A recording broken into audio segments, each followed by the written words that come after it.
નમસ્કાર દર્શક મિત્રો, આપ જોઈ રહ્યા છો અરવલ્લી ન્યૂઝ. અરવલ્લી જિલ્લામાં પર્યાવરણ સંરક્ષણ, વન વિસ્તરણના સંવર્ધન અને જનભાગીદારીથી હરિયાળી વધારવાના સંકલ્પ, પર્યાવરણ જતન અને વૃક્ષારોપણના સંદેશ સાથે 77માં જિલ્લા કક્ષાના વન મહોત્સવની મંત્રી રાજ્ય કક્ષા મંત્રી પીસી બરંડાના અધ્યક્ષસ્થાને વન મહોત્સવની ઉત્સાહભેર ઉજવણી કરવામાં આવી હતી.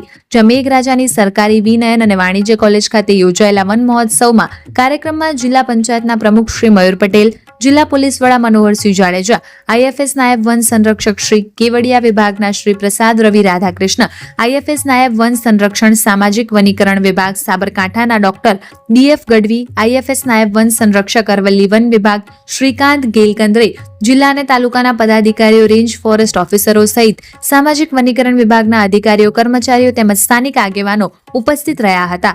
કાર્યક્રમ દરમિયાન પર્યાવરણની સુરક્ષા અને હરિયાળી વધારવા માટે વૃક્ષારોપણનું મહત્વ આપીને સાથે જ જિલ્લાની વિવિધ લાભાર્થીઓને ચેક, પ્રશસ્તિ પત્ર અને પ્રમાણપત્ર અર્પણ કરવામાં આવ્યા હતા.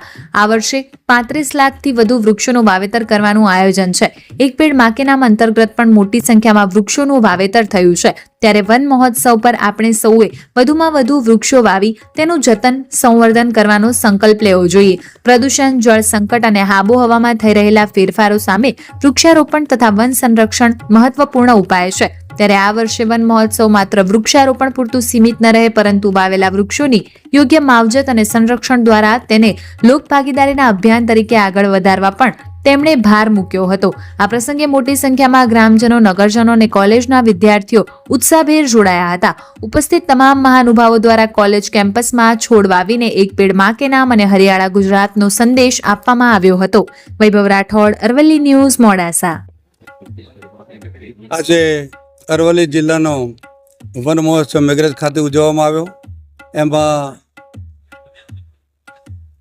તમામ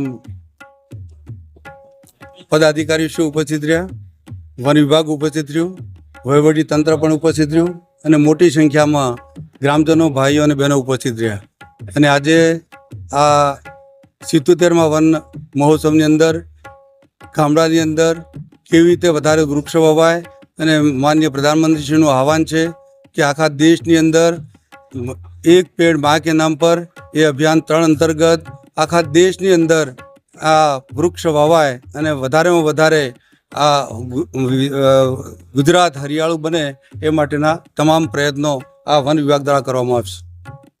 સાહેબ, અરવલ્લી જિલ્લો અલગ થયાના આજે 11 વર્ષ જેટલો સમય થયો, બરોબર. હજુ કેટલીક કચેરીઓ આપણી સાબરકાંઠા જિલ્લામાં છે, જેવી રીતે આજે જે વન વિભાગનો કાર્યક્રમ થઈ રહ્યો છે એની જ કચેરી આપણે ત્યાં નથી, પોલ્યુશન કંટ્રોલની નથી, ફ્રૂટ ડ્રગ્સની નથી.